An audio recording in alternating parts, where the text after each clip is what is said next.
जय Hind defence lovers. आज की टॉप हेडलाइंस कुछ इस प्रकार है। S-400 एयर डिफेंस सिस्टम जैसी काबिलियत रखने वाला भारत बना रहा है अपना खुद का एयर डिफेंस सिस्टम।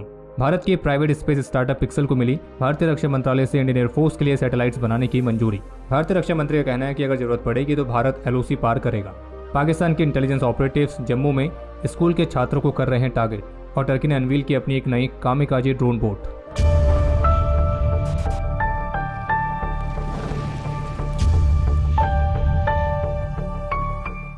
आज के एपिसोड में आगे बढ़ने से पहले हम 24वें कारगिल विजय दिवस के अवसर पर अपने उन सभी वीरों को श्रद्धांजलि अर्पित करते हैं जिन्होंने इस देश की रक्षा की खातिर, इसकी एकता और अखंडता को बनाए रखने की खातिर अपने प्राणों को न्यौछावर कर दिया। और इस बात में कोई संदेह नहीं है कि हमारे वीरों का साहस, उनका पराक्रम, उनका सर्वोच्च बलिदान और उनका समर्पण इस राष्ट्र को हमेशा प्रेरित करता रहेगा। और ये देश हमेशा इस बात को याद रखेगा कि हमारे इन वीर सैनिकों और इनके परिवारों का जो सैक्रिफाइस है, तो उसके लिए हम सदा इनके ऋणी रहेंगे। और इन सभी महान वीरों और उनके परिवारों को हमारा शत शत नमन है। जय हिंद, जय भारत।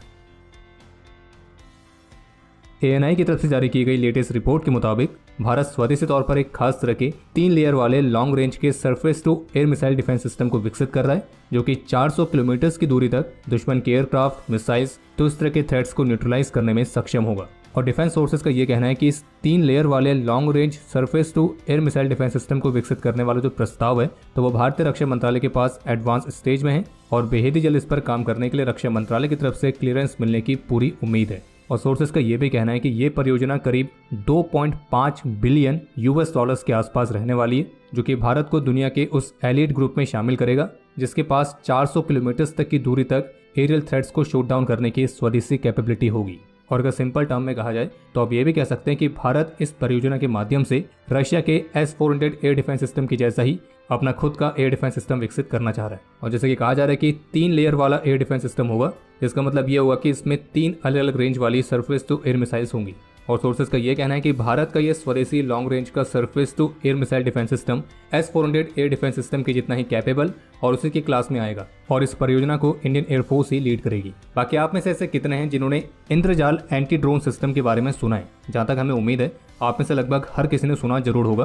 तो इसलिए हम आपको बता दें कि आज हमने अपनी मेड इन इंडिया वाली सीरीज में एक खास वीडियो अपलोड करी है जो कि इंद्रजाल एंटी ड्रोन सिस्टम को लेकर ही है। और अगर आप में से जो भी इंद्रजाल एंटी ड्रोन सिस्टम के बारे में डिटेल में जानना चाह रहे हैं तो ये वो वीडियो है जिससे आपको बहुत सारी जानकारी मिल सकती है। और ये जानकारी आपको सीधा मिलेगी इस इंद्रजाल सिस्टम के mastermind wing commander MVN Sai sir से। तो इसलिए इस इंद्रजाल वाली वीडियो को देखना ना भूलें, जिसका लिंक आपको इस वीडियो के डिस्क्रिप्शन में भी मिल जाएगा।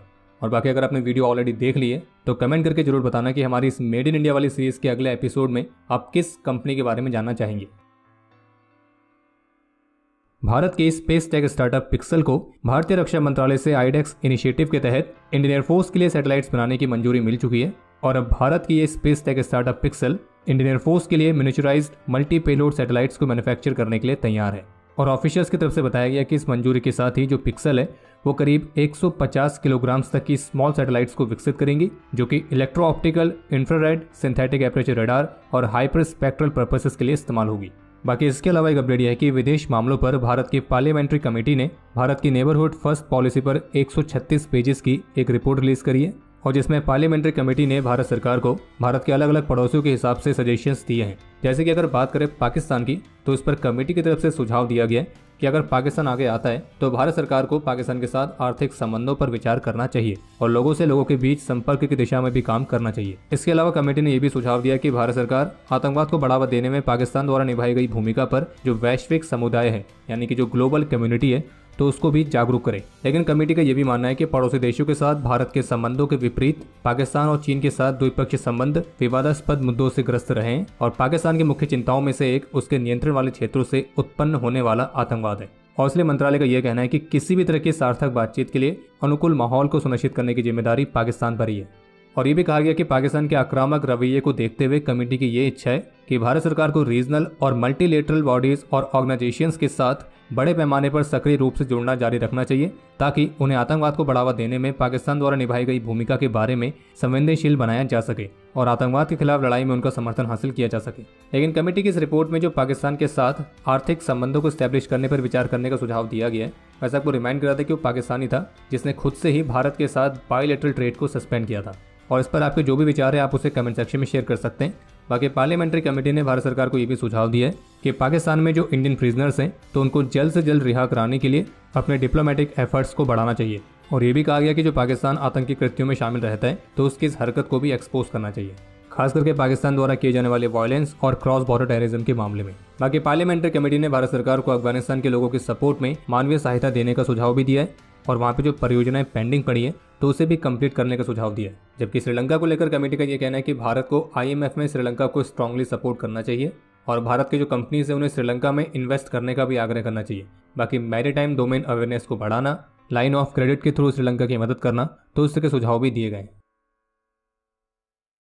आज कारगिल विजय दिवस के अवसर पर सभी देशवासियों को संबोधित करते हुए भारतीय रक्षा मंत्री श्री राजनाथ सिंह का कहना था कि राष्ट्र का मान सम्मान और इसकी प्रतिष्ठा हमारे लिए किसी भी चीज से ऊपर है और इसके लिए हम किसी भी हद तक जा सकते हैं। 26 जुलाई 1999 को युद्ध जीतने के बाद भी हमारी सेनाओं ने अगर LOC पार नहीं किया तो वो इसलिए कि हम शांति प्रिय हैं और भारतीय मूल्यों के प्रति हमारा विश्वास है और अंतर्राष्ट्रीय कानून के प्रति हमारा कमिटमेंट। और इसके साथ भारतीय रक्षा मंत्री ने यह भी कहा कि उस समय अगर हमने LOC पार नहीं किया तो इसका मतलब ये नहीं है कि हम LOC पार नहीं कर सकते थे। हम LOC पार कर सकते थे, हम LOC पार कर सकते हैं और जरूरत पड़ी तो हम भविष्य में LOC पार करेंगे।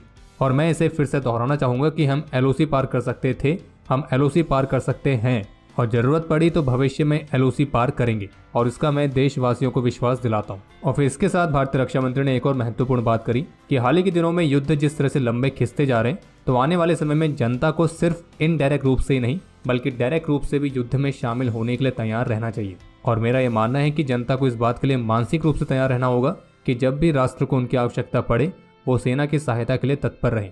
और इसलिए मैं देश की जनता से कहना चाहता हूं कि जिस प्रकार से हर एक सैनिक भारतीय है उसी प्रकार से हर एक भारतीय को भी एक सैनिक की भूमिका निभाने के लिए हमेशा तैयार रहना चाहिए। और युद्ध में सिर्फ सेना ही नहीं लड़ती है बल्कि कोई भी युद्ध दो राष्ट्रों के बीच होता है, उनकी जनता के बीच भी होता है। और आप देखिए कि किसी भी युद्ध में प्रत्यक्ष रूप से सेनाएं तो भाग लेती ही हैं, लेकिन अप्रत्यक्ष रूप से आप देखेंगे तो उस युद्ध में किसान से लेकर डॉक्टर, इंजीनियर, वैज्ञानिक और कई सारे पेशों के लोग शामिल होते हैं। और कारगिल की वो जीत पूरे भारत की जनता की जीत थी। भारतीय सेनाओं ने 1999 में कारगिल की चोटियों पर जो तिरंगा लहराया था तो वो केवल एक ध्वज नहीं था बल्कि वो इस देश के करोड़ों लोगों का स्वाभिमान भी था। और जबकि आज कारगिल के वीर जवानों को श्रद्धांजलि अर्पित करते हुए आर्मी चीफ का भी कहना था कि इस युद्ध में अपने जीवन का सर्वोच्च बलिदान देने वाले वीरों को ये देश हमेशा याद रखेगा। बाकी आपको ये भी बता दें कि भारत की private defence firm MQ limited ने भी हाल ही में Kargil war veteran colonel Lalit Rai sir के साथ एक खास इंटरव्यू किया है। और इस इंटरव्यू में कर्नल ललित राय सर ने कारगिल से जुड़ी कई ऐसी बातें बताई हैं जिनको सुनने के बाद आपका सीना गर्व से चौड़ा हो जाएगा। तो और ये पूरा इंटरव्यू आपको MQ लिमिटेड के ऑफिशियल यूट्यूब चैनल पर मिल जाएगा। PTI न्यूज एजेंसी की तरफ से एक रिपोर्ट जारी की गई है और इस रिपोर्ट में आर्मी सोर्सेज के हवाले से बताया गया है कि पाकिस्तान के जो अब इंटेलिजेंस ऑपरेटिव्स हैं तो वे जम्मू में आर्मी पब्लिक स्कूल्स के कई सारे छात्रों को टारगेट करने का प्रयास कर रहे हैं। और इन छात्रों को पाकिस्तान इंटेलिजेंस ऑपरेटिव से कई सारी कॉल्स, व्हाट्सएप मैसेजेस मिलने की रिपोर्ट्स भी सामने आई हैं और जिसमें उन्हें किसी पर्टिकुलर सोशल मीडिया ग्रुप में शामिल होकर सेंसिटिव इन्फॉर्मेशन को शेयर करने के लिए कहा जा रहा है। और रिपोर्ट में कहा गया कि छात्रों को 2 मोबाइल फोन नंबर से इस तरह की कॉल्स और व्हाट्सएप मैसेजेस आ रहे हैं। और जबकि वियॉन की रिपोर्ट के मुताबिक अब इंडियन आर्मी ने स्कूल गोइंग चिल्ड्रंस के लिए एक साइबर सिक्योरिटी थ्रेट के रिगार्डिंग वार्निंग जारी करी है। और आर्मी ऑफिशियल्स के मुताबिक ये पाकिस्तान इंटेलिजेंस ऑपरेटिव्स अब एक नए तरह के साइबर अटैक का सहारा ले रहे हैं और अब उनका फोकस स्कूल जाने वाले छात्रों पर ज्यादा है। और आर्मी ने इसे एक अलार्मिंग ट्रेंड कहा है, इसे तुरंत ही एड्रेस किए जाने की जरूरत है क्योंकि ये इस बात को हाईलाइट करता है कि इस तरह की घटनाओं से जो राष्ट्रीय सुरक्षा है उससे समझौता होने की संभावना है।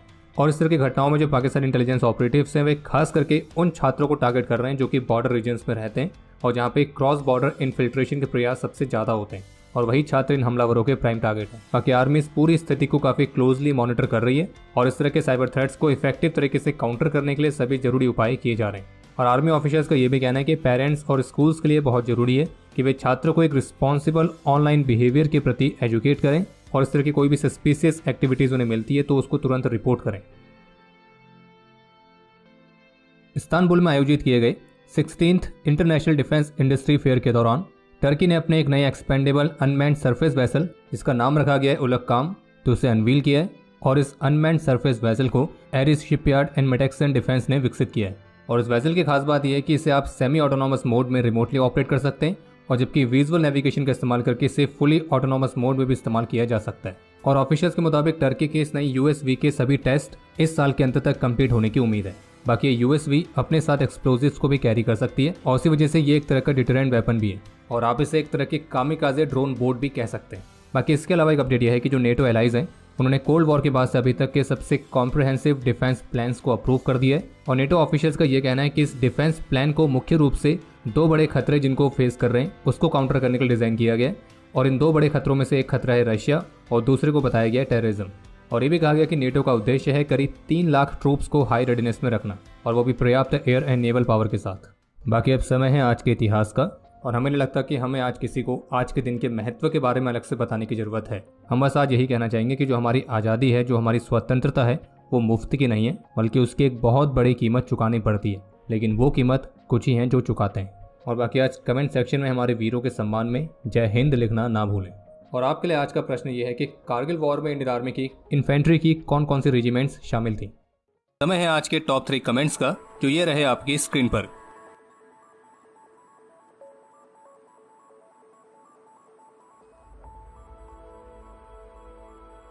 आज के इस एपिसोड के लिए इतना ही। उम्मीद है आपको एपिसोड पसंद आया होगा। अगर पसंद आए तो वीडियो को लाइक कीजिए, शेयर कीजिए और बाकी हमारे मर्चेंडाइज के नए डिजाइन्स को चेकआउट करना ना भूलें, जिसका लिंक आपको वीडियो के डिस्क्रिप्शन में मिल जाएगा। और बाकी अगर आपने चैनल को सब्सक्राइब नहीं किया है तो चैनल को भी सब्सक्राइब जरूर करें।